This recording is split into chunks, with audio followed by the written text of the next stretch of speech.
Sa isang post-apocalyptic na mundo na sinakop ng mga zombie, tuluyang bumagsak ang sibilisasyon ng tao. Wala nang ligtas na lungsod, lahat ay inabot na ng walang katapusang hukbo ng mga patay. Sa gitna ng kaguluhan, isang batang lalaki na si Marco ang namuhay sa gubat kasama ang kanyang ama mula pagkabata. Tinuturuan siya ng ama kung paano mabuhay sa mapanganib na mundo sa labas. Isang araw, binigyan siya ng ama ng baril at tinuturuan siyang magtanggol sa sarili. Pero maliit pa si Marco at wala siyang lakas para hilahin ang slide ng baril. Nang madulas ang baril mula sa kamay niya at bumagsak sa lupa, natakot siya at tiningnan ng ama. Bagamat magkasama sila para mabuhay, malamig at hindi pala salita ang kanyang ama, minsan ay parang wala itong pakialam sa paglaki ng anak, dahilan para maramdaman ni Marco ang pag-iisa at kalungkutan. Pero dahil sa takot ng ama sa mundo, sa labas na puno ng mga zombie, mahigpit niya itong ipinagbabawal na umalis sa kanilang tirahan hanggat hindi pa niya kayang ipagtanggol ang sarili. Puno ng kuryosidad si Marco sa labas ng gubat. Sa tuwing kukuha siya ng tubig, nag-iiwan siya ng ukit sa puno sa tabi ng ilog. Unti-unting pinapalawak ang lugar na naaabot niya. Isang araw, habang naglalakad sa gubat, nakita niya ang isang abandonadong RV. Maingat siyang lumapit at sumilip sa loob. Pag-akyat niya sa bintana, nagsimulang maghanap si Marco at nakakita ng laruan. Pero bigla siyang nagulat nang may madilim na figura na lumitaw sa loob ng RV. Napaupo siya sa isang sulok, nanginginig sa takot. Sa kabutihang palad, hindi siya mukhang kalaban. Inabot nito ang laruan at doon napagtanto ni Marco na isa itong batang lalaki na kasing edad niya. Dahil sa kabaitan nito, tinanggal niya ang kanyang headphones at niyaya ang bata na makinig ng musika. Nagsimula ang pagkakaibigan ng dalawang batang nag-iisa, si Marco at si Miko. Alam ni Marco na hindi niya ito pwedeng sabihin sa ama, kaya itinago niya ang laruan na ibinigay ni Miko. Pagbalik niya sa kampo dala ang tubig, huli na siyang umuwi. Galit ang ama at sinigawan siya, dahilan para mahulog ang mga kastanyas na pinulot niya. Akala ng ama ay nagtitipon lang siya ng kastanyas, kaya hindi na ito nag-usisa pa. Madalas nang bumalik si Marco sa RV at doon nalaman niyang kasama ni Miko ang kanyang ina. Hindi tulad ng malamig na ama ni Marco, si Miko ay madalas niyayakap ng kanyang ina. Dahil dito, sinubukan din ni Marco na yakapin ang ama pag-uwi niya. Pero itinulak lang siya nito palayo. Nakakita rin si Marco ng isang lumang litrato ng babaeng hindi niya kilala, kaya nagtanong siya tungkol dito. Pero pinatulog lang siya ng ama nang walang paliwanag. Binigyan siya ng ama ng isang storybook noon. Dito niya nabasa ang kwento ng isang diwata na umalis sa gubat papuntang lugar na tinatawag na Stone Valley. Inisip ni Marco na baka ganoon din ang kanyang ina.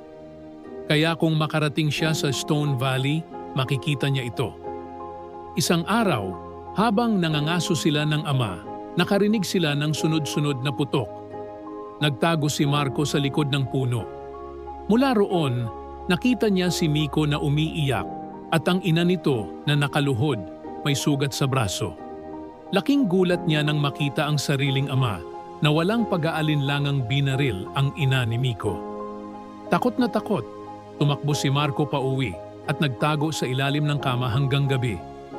Pagbalik ng ama, halatang wala sa sarili, nanginginig ang kamay at lasing. Mas lalo itong nagpatindi ng kagustuhan ni Marco na hanapin ang kanyang ina. Kinabukasan, nag-empake si Marco at lumabas ng bahay nang hindi nagpapaalam. Pinuntahan niya si Miko at kinumbinse itong sumama sa paglalakbay papuntang Stone Valley. Habang naglalakad, huminto si Miko at ayaw nang sumama. Wala nang nagawa si Marco kundi sabihin ang buong katotohanan. Nang makarating sila sa gilid ng gubat, lumitaw ang isang kakaibang figura sa malayo. Nagtago agad sila at huminga ng maingat.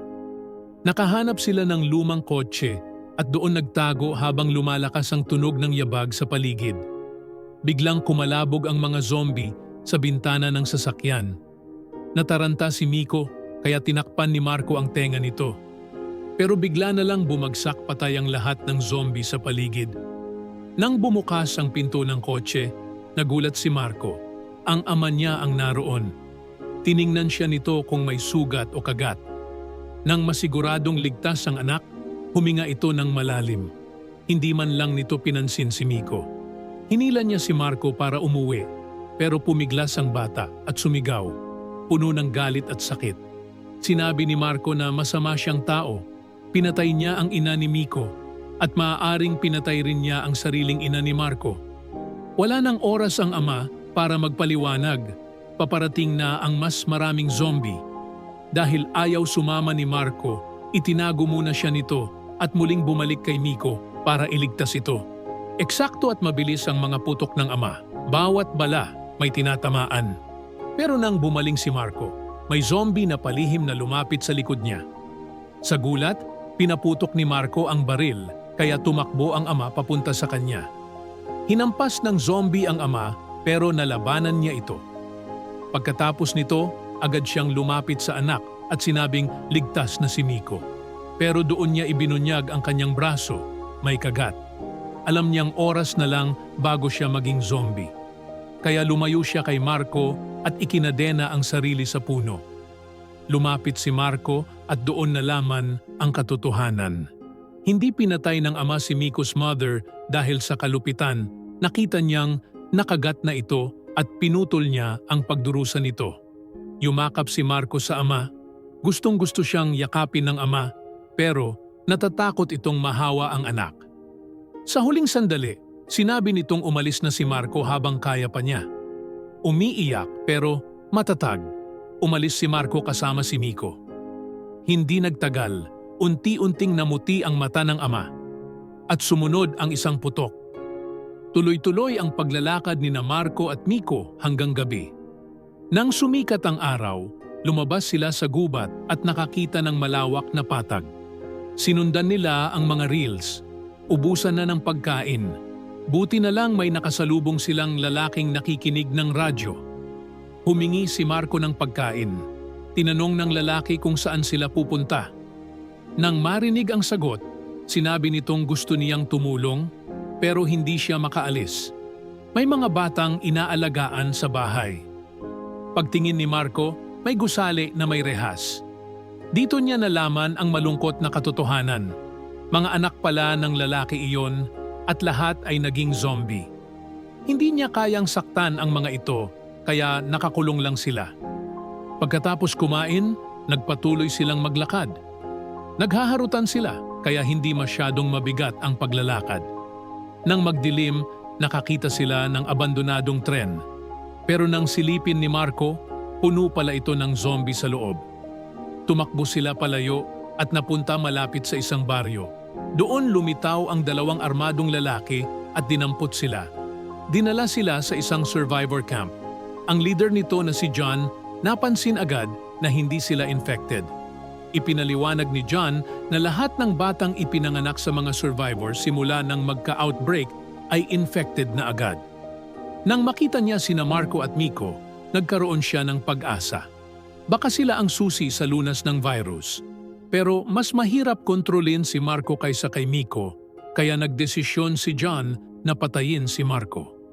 Hindi kaya ng isang lalaking may balbas na sundin ang utos, kaya palihim niyang pinalaya si Marco. Ngunit hindi iiwan ni Marco si Miko. Bumalik siya sa kampo at tinulungan si Miko makatakas. Nagalit si John at binaril ang lalaking tumulong kay Marco. Samantala, sina Marco at Miko ay tumakbo nang hindi alam kung saan napunta. Nauhaw si Miko kaya naghanap ng tubig si Marco. Pumasok siya sa abandonadong gusali. Doon siya nakakita ng pagkain at damit at sa isang balkonahe, nakita niya ang tunay na mundo. Halos lahat ng tao naging halimaw. Doon niya na-realize ang gubat ay isang fairy tale na ginawa ng ama niya para protektahan siya. Narinig niya ang ingay sa ibaba, sina John, at ang mga tauhan niya pala ang nakasunod sa kanila. Itinutok ni John ang baril kay Miko pero biglang lumitaw ang isang drone. Sunod-sunod na putok ang tumamak kina John at sa mga tauhan niya hanggang mamatay sila. Nagtago si Marco at hindi napansin. May dalawang sundalong armado na dumating. Nagbigay ng senyas si Miko kay Marco para tumakas. Pero nag-ingay si Marco at nakita siya ng mga sundalo. Si Miko, para iligtas siya, kinuha ang baril sa lupa pero napatay siya ng sundalo bago pa niya gamitin. Pag-alis ng mga sundalo, tulala si Marco. Pero kailangan niyang magpatuloy. Naglakad siyang mag-isa, dala ang pangarap na hanapin ang kanyang ina. Pero ang Stone Valley ay katang-isip lamang. Punit ang fairy tale book, sumigaw siya ng galit. Pero ang sagot sa kanya ay malamig na katahimikan lamang. Sa wakas, nakarating siya sa isang lungsod, isang gubat ng bato. Doon niya naramdaman baka ito ang Stone Valley. Pero puno pa rin ito ng mga zombie. Nagtago siya sa isang abandonadong ospital. Pagpasok niya, may babaeng nakaputi. Inakala niyang ito ang kanyang ina. Lumapit siya para yakapin ito, pero kinagat siya ng babae. Isa pala itong zombie. Tumakbo siya at inilok ang pinto gamit ang bakal. Habang pinagpupukpok ito ng mga zombie, napaupo siya at napahagulgol. Sunod-sunod ang dagok ng realidad para sa isang batang tulad niya. Nakalabas siya pero tulala na. Nakakita siya ng pader na puno ng missing persons. Dinikit niya ang litrato ng kanyang ina. Pumasok siya sa isang abandonadong gusali at narinig ang tunog sa loob. Hologram lang pala ito. Pero dahil maingay, naakit ang mga zombie. Alam niyang hindi tatagal ang bakal na pinto. Napagod na siya. Wala na siyang lakas tumakbo. Suot ang headphones, naghanda siyang tumanggap ng kapalaran. Biglang bumagsak ang mga bala mula sa langit. Pagmulat niya, nakita niya ang diwata sa wakas. Isang babaeng sundalo na sumagip sa kanya, kumikislap sa liwanag. Tiningnan ng sundalo ang kagat sa kamay niya at mabilis na tinutukan siya ng baril. Pero niyakap siya ni Marco nang walang takot. Pinunasan ang luha ng babae. Napansin ng sundalo ang marka na M sa palad ni Marco. Ito ang simbolo ng mga batang immune, ang huling pag-asa ng sangkatauhan. Hinawakan ni Marco ang kamay ng sundalo at magkasabay silang lumakad palayo mula sa guho ng mundo. Maraming salamat sa pagtapos sa ating recap for today. Huwag kalimutang mag-like, share, and subscribe para palaging updated sa susunod nating upload.